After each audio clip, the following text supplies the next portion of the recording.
What's up, you guys? So I'm here with another video today, and I'm here to give you guys another locals report. I really enjoyed doing that video last week, and you guys seem to like it. I'm gonna keep doing them. If you guys don't like them, let me know.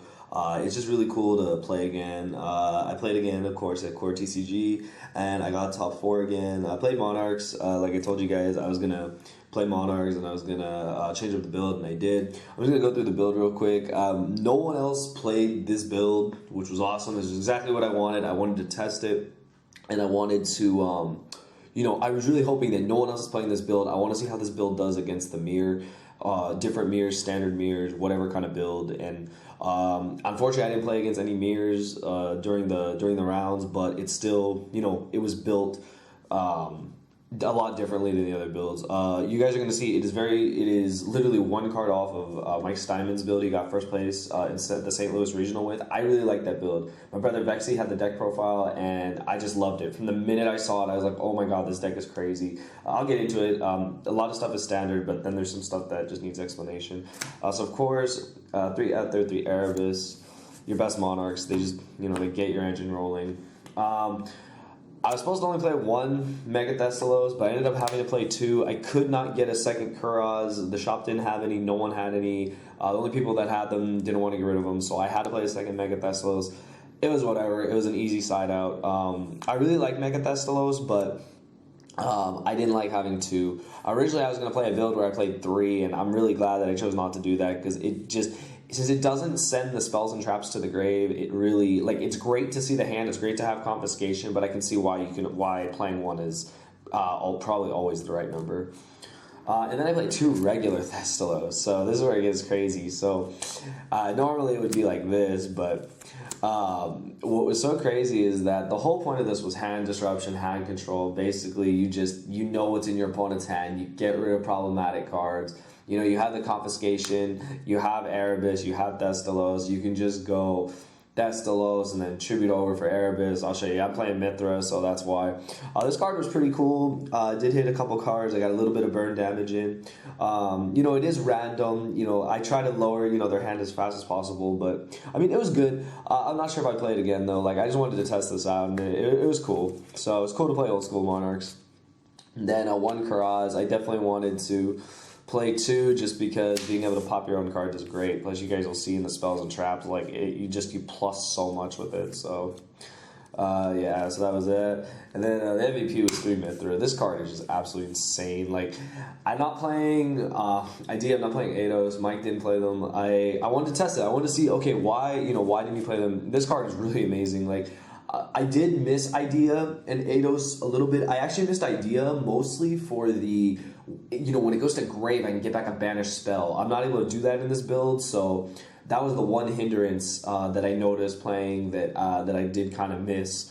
But this card is just amazing. For those of you who don't know what it does, it's pretty simple. You reveal it, you special it. Your opponent will get a token. Make Stormforth live immediately, and then if it's used for a tribute summon, you can get an additional tribute summon. So it's so easy to it's so easy to tribute summon in the deck. You're using your primes and stuff, and you can Stormforth if you're going first, and you're not playing against Cosmo or whatever, and you're able to just do multiple Monarchs in a turn, and that's where Erebus and Thestalos they really just play well together, and you're able to just get rid of 2 cards. Your opponent starts with 4 cards. And the last monster I played was 1 Red Layer. This card, fucking insane. I really I thought to myself, this card is either going to be really good or really bad, and it was actually really, really good. Just being able to special it, it's an extra monster. Just being able to tribute off, being able to tribute a prime for it if I don't have any Monarchs with return, and just get things going. It was great. So that's it for the monster count. For the spell, very simple: 3 D-draw, 3 domain, 3 tenacity. 3 Stormforth card is insane. 3 return, this is the MVP. This is the best card. I think no matter what, going forth, I'm going to play 3 of this card. This card is just so good. They call it the Black Whirlwind, but this card, you play around Solemn Strike. It's the best. It's the best. It really is the best card. Just being able to get your Monarchs and just, get to your engine. It was really, really solid. 3 upstarts for consistency, and then the 1 Twin Twister. This card is interesting. So, honestly, over the course of playing, I didn't really like it in the main deck as much as I thought I would, but For the rounds that, like when I opened with it, it actually wasn't half bad, but honestly, I'm not sure if I'd main deck it again. I feel like it's good, but it's just better like it's better in the post side. And then for the traps, let me spell that here, just for the traps, 3 prime, 3 escalation. So that's it for the main deck. You're wondering, why are we playing so many, you know, like so many escalations, so many, you know, like so many returns. Honestly, the best cards in the deck, like, your goal is if you can have escalation and return, and like you've hit them with like an Erebus, a Thestalos, and you know their hand, like if you have this, like you're just gonna start hitting them on their turn too, and their hand is just completely disrupted, and that's pretty much how you win, how you just can solidify easy wins. So I really liked it. So that's it for the main deck. Just for the side, I got my 3 tokens. There was never more than 1 token, so I don't know, that sucked, but they came in the structure deck, so they're cool. Alright, so for my side, I had 2 Majesty's Fiend for Cosmo, 2 Vanities for Pepe and Cosmo. I still think it's really good.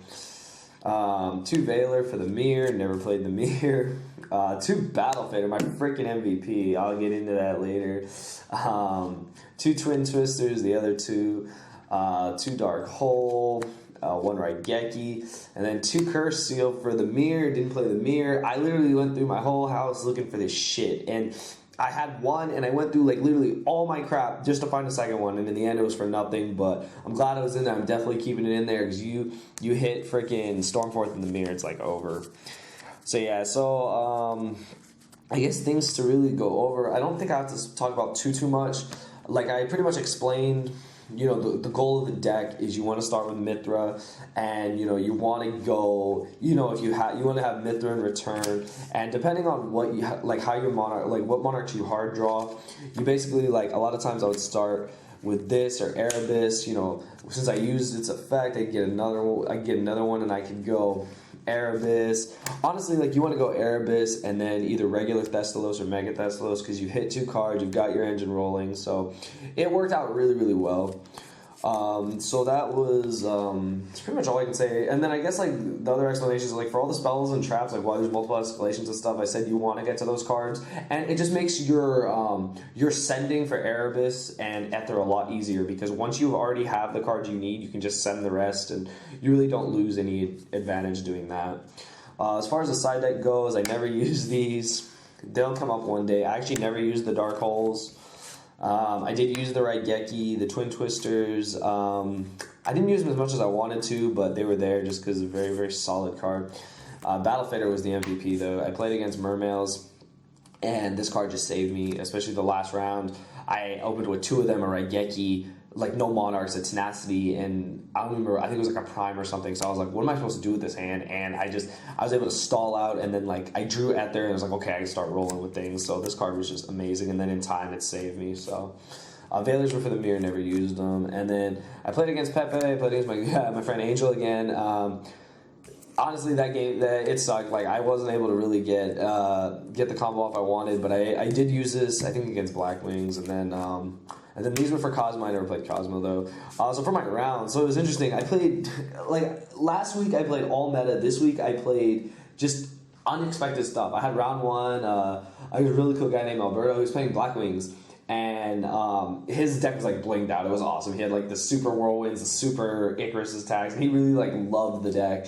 I ended up winning that game 2-0. He actually started with an anti-spell fragrance against me. Like, he went first. I was like, oh my god, freaking spell fragrance. I was like, oh crap. And I mean, luckily he wasn't able to like go like ham with like Black Wings, so I was able to come back from that. Having to set everything sucks though. But that was a really cool game. We just talked a lot about Black Wings and just like over the course, because I played Black Wings back in the day, so it was really cool to just talk about that. Round 2, I played against a cool guy. His name was Kevin. He played Dino Mist. I had no idea what the deck does, and it kind of sucks. I won the die roll, and I opened like the stones for this deck. Like, he ended up starting with 4 cards. I hit him with the Thestalos, and I hit him with the Erebus, and I think I had the escalation too. So I mean, he was down to like 3 cards or something.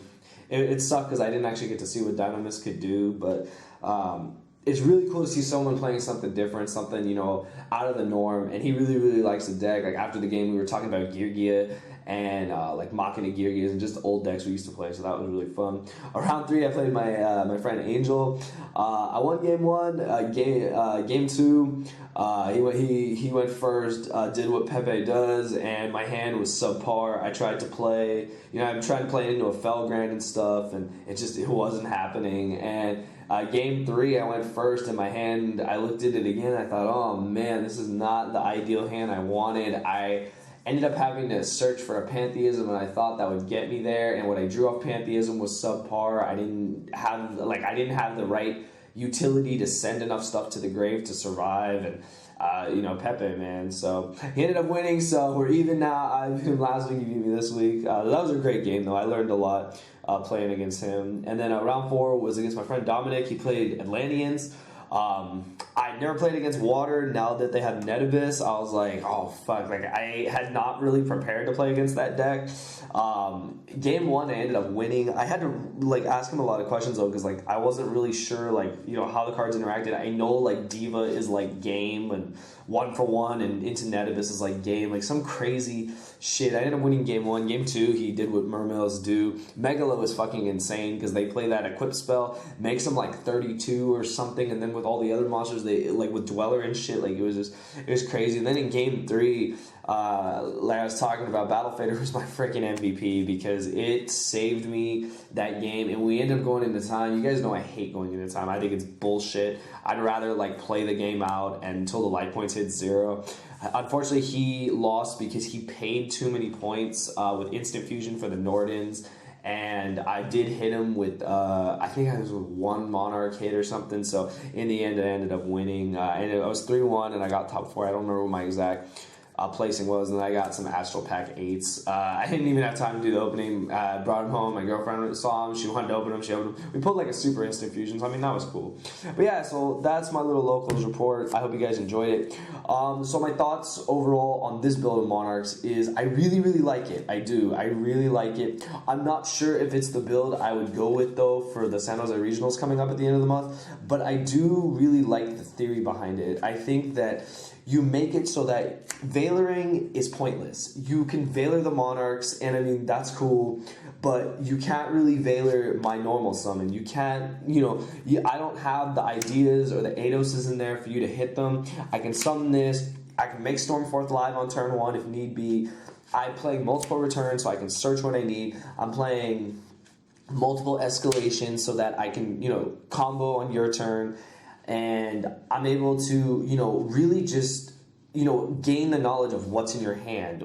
Being able to play that plus that turn 1 is amazing. Or even just regular Thestalos, because even if you don't gain knowledge, the less cards they start with, the better. So I really liked it overall. And yeah, that's pretty much it for this locals report. Do another one next week, and then San Jose Regionals is that weekend. I'm gonna try another build, of course. I like changing it up just to see what I really want to play. And any suggestions, any ideas would be great. If you guys have really cool builds you want to show me, I'd love to see them.